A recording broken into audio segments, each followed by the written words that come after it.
Hello and welcome to this week's IG Live. It is my privilege today to be talking to Wade Hudson and Don Tate. They have created a new book, which is very relevant today, especially with the elections coming up. Important for all of us to understand this history. And we were worked on more than 90 books, and Wade about 50 books, but of course has published even more than that through Just Us Books. Hello. Hello.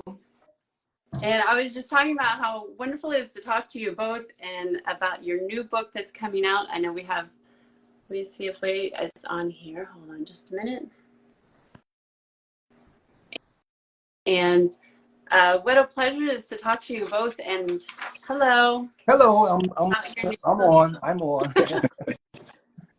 Well, it's so great to have you both here. Why don't we go ahead and jump in? I know people are excited for this interview, and maybe Wade, we could start with you, and you can tell us what your journey was to becoming an author. Was that something that you always dreamed about doing? Well, actually, not really. When I was really young, I wanted to be a playwright, and when I was growing up, I wrote a lot of plays. That actually one was produced in high school, an original play. But actually, I started writing stories for children in the 70s, and sent a couple of manuscripts to Little Brown in Boston and a few other publishers, and did not get a nibble. And it wasn't until Cheryl and I started our own company, Just Us Books, in 1988, to address the need for more books that focus on Black history, Black culture, Black experiences, that we really started to see the market change and become more open. But I think it was because of the efforts of folks like us and others like Walter Dean Myers and Eloise Greenfield, and the list is long, who kept pushing for more diverse books. And that's when I really started to embrace writing books for children. Just Us Books is now celebrating its just celebrated its 35th year in the industry. And but as an author, I've written over 50 books for children and young adults. It's been a long journey, a lot of challenges along the way, but a lot of support from fellow book creators like Don Tate and others.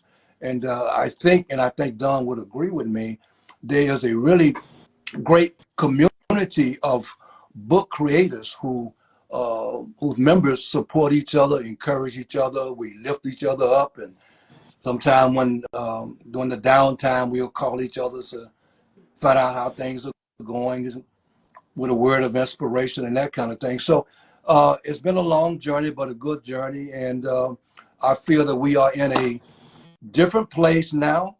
A lot still needs to be done, but I think we have to claim the successes that have been achieved over the years, because that's where the hope comes from. Yeah, recognizing the advancement. That ties right into kind of the theme of this book, is about knowing where we came from to inspire us for where we still have to go. Exactly. And Don, what about you? What was, because I know you're in this book you're an illustrator, but you've also written books as well. Was that something that was always a dream of yours? Not really. I mean, I always knew that I wanted to grow up to become an artist, but I really didn't know what kind of an artist or what that meant or how artists earned a living. I was the kind of kid who I constantly liked to make things and build things and create things, and I was always around the house drawing pictures and like I say, building things. And then I went to a vocational technical high school, and that's where I spent 3 hours a day learning commercial art and advertising. I went to a commercial art and advertising college where I learned about color theory and design and layout. And then I took a job working at an educational publisher. This was in Des Moines, Iowa. That was the Perfection Learning Corporation, where they focused on making educational aids that teachers could use in the classroom. So like bulletin boards, you remember bulletin board design and teachers guides and things like that, Basel readers, things like that could help teachers in the classroom. And then I would travel to reading conferences. And I kept telling my editors, I have a very famous aunt who writes for young readers, Eleanor E. Tate. No one was listening to me. And then one day after they had been to a conference, they said, Don, I met this lady at the conference. She says she's your aunt. She's a very famous author. I'm like, yes, that's my aunt. So I ended up illustrating a book that was written by Eleanor. It was called Retold African Myths. And that was my foot in the door to publishing. That was probably back in the very early 90s. So I've been doing this for a very long time. Oh, well, that's amazing. And maybe we can talk a little bit about what it's like to work together. I believe this is not the first time you've collaborated. Is that right? No, that's not the. Go ahead, Don. Go ahead, Don. I first met Wade and Cheryl way back when I first started in this business, when they were, doing Just Us books, and I illustrated a middle grade chapter book. I believe it was called, help me out here, Wade. It was a long time. Kid Caramel. Kid Caramel, yes. I did the covers and possibly some of the inside illustrations. I can't remember, Yes, but that was my introduction to Wade and Cheryl Hudson, and so such an honor. Yeah, and because of the nature of the business, you have to do a lot of promotion work, promoting your books. So we run into each other from time to time at different conferences and workshops. So again, we've known each other for a very, very, very long time. Well, that must have made it extra special to work together on this book. Maybe, I don't know which one of you wants to go first, telling us about the book, or maybe Wade, you want to start? What was your inspiration for it? Yeah, actually, the idea for this book was born when I was writing my coming of age memoir, Defiant, growing up in the Jim Crow South, which was released several years ago. And as I was writing the book, the memoir, I started recalling a lot of incidences and things that happened in my past that I had really forgotten, and one of them was the first opportunity that my mother had to vote, and it stayed with me. And after thinking about it for a while, I wrote a poem, and I shared the poem on Facebook, and it got a lot of great responses from it. And then I started thinking I should probably do this as a picture book. And so I did do the manuscript, and I sent it to Nancy Paulson, who just loved it, and we started talking about who we thought would be good to illustrate it. And Don's name came up right away, and so we reached out to Don, and he loved the manuscript, and he wanted to illustrate it. So it has been really a good relationship, and I think because Don and I have similar ideas and perspectives on the world, about the world, and in terms of matching the illustrations and the words together to make this book, it was really seamless. That's beautiful. And as you mentioned, this is about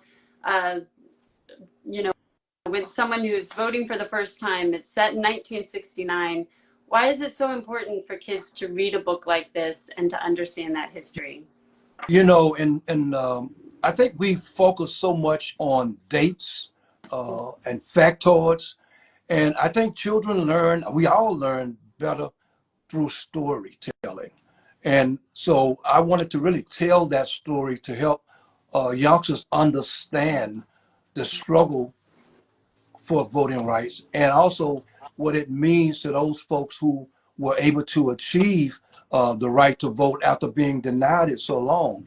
And through telling that story, hopefully young readers and anyone who reads the book will have a greater appreciation for the importance of voting, particularly now. Right. Yeah. And Don, what was that experience like for you? I know I read that you wrote that you had said that you really worked hard to make sure the details were right, from the hairstyles to what the living room looked like. Why is it so important to have those details right? And what was your process for going about and creating them? Well, I'll start with why it's important for children. I just think it's important for children to know and to understand, all history, or as much as we can teach them about history. You know, we live in a very complex world, and we are heading into an election, and parents and everyone is listening to the news and talking about the election and the various positions, and kids are probably asking the question, what is the big deal? What is, you know, an election? What is all of that? And so books like this can help to demystify the chaos. Like, again, I say the world is very complex, but I think that books like this can help children to put today into context. If you want to know why things are happening the way that they are today, you study what happened yesterday, and you can use what happened yesterday as a guide for navigating the future. So I think that telling these stories are very important.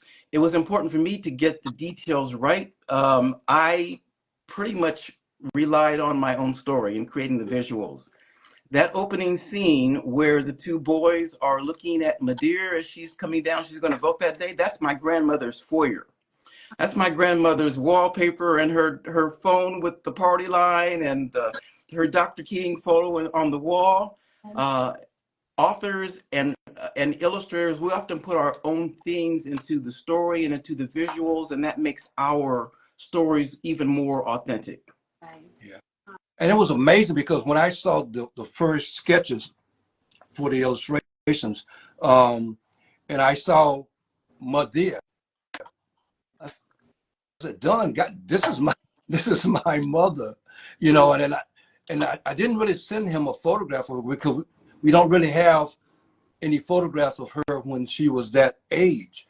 But Don captured her. I mean, the way she stands with her hands on her hips and that kind of thing. I mean, he really just captured her in all of her fullness and completeness. Yes, yes, yes, yes, yes, yes. And I think, you know, although the book is for young readers, adults are also responding very, very positively to the story as well.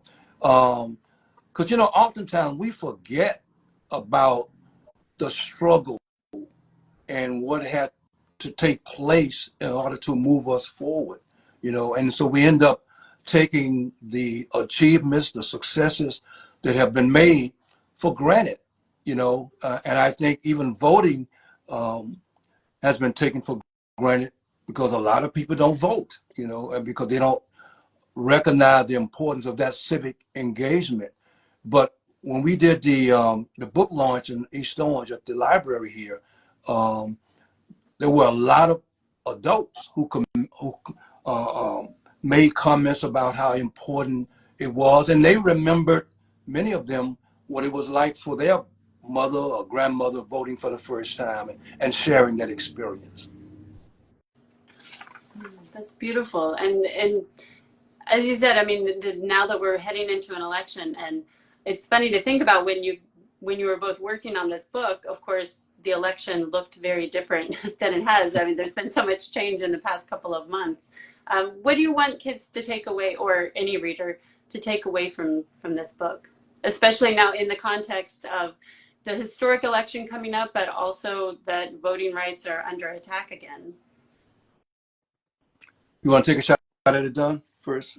You know, I just want to implant in children early the importance of using their vote as their voice.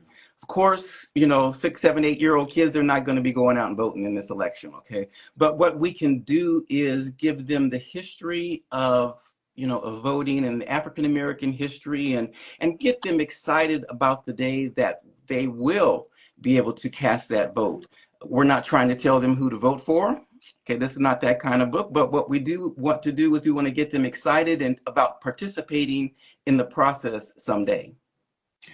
And also, I think it's important for them to know the way it used to be when many people could not vote, so they would understand and appreciate their having that right to vote.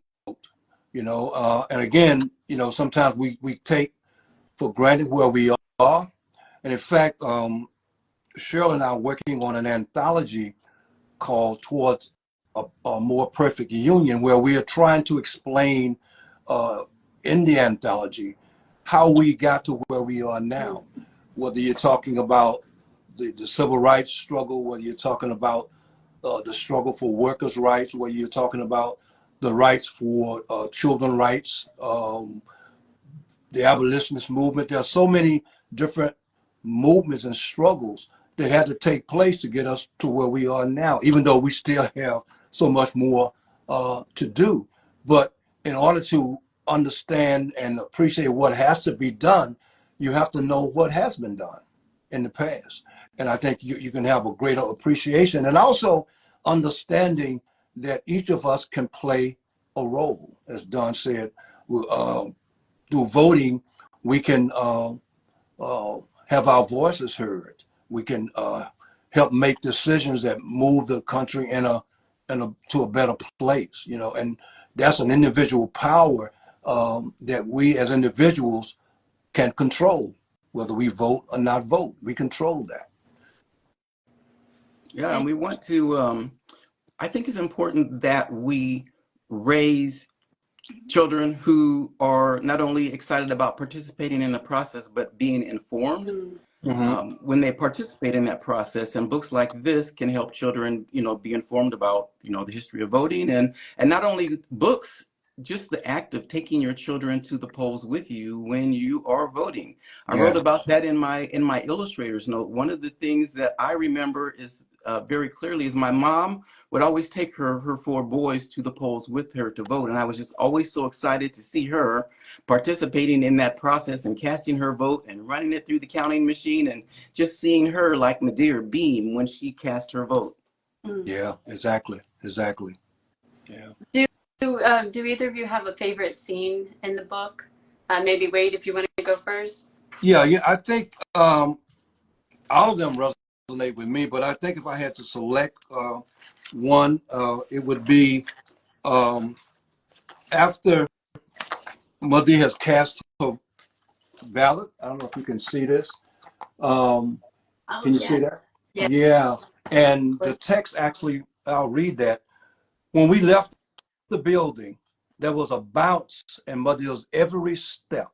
The sun seemed to take notice and shine its rays to spotlight her. She looked as if she could fly. And Don really captures, I mean, it's almost like, to me, a spiritual experience, you know, I mean, in terms of what it really meant to her. And Don really captured that. I mean, look at Madear. It looked like she is flying. Yes. And just the way the sunlight. Yeah. Beautiful. Yeah. How about you, Don? Did you have a favorite scene? I have several scenes that I loved. I loved that opening scene where you get your first glimpse at Madear. I loved the polling scene where Wade spoke of it as, you know, having that feeling that you're at church, which I remember during our launch celebration at the library in East Orange. It had that same kind of a vibe. Yes. Where everyone in the audience was hugging and, you know, embracing each other and just excited about a thing. And so that's one of my favorite scenes. But I think my favorite scene is this closing scene, which is the family after we've moved into 2008 and they've cast their votes for the first African-American president of the United States, Barack Obama. And they're all sitting around the couch and watching the news as he has announced the winner, 44th president. And that scene really resonated with me because I remember the night that Barack Obama was voted 44th president, and how emotional I was. And I just know that there were millions of families around the country who, you know, lived that very same scene. Actually, done a lot of organizations and even churches had gatherings on that night. I mean, in fact, our church had a gathering as the returns were coming in.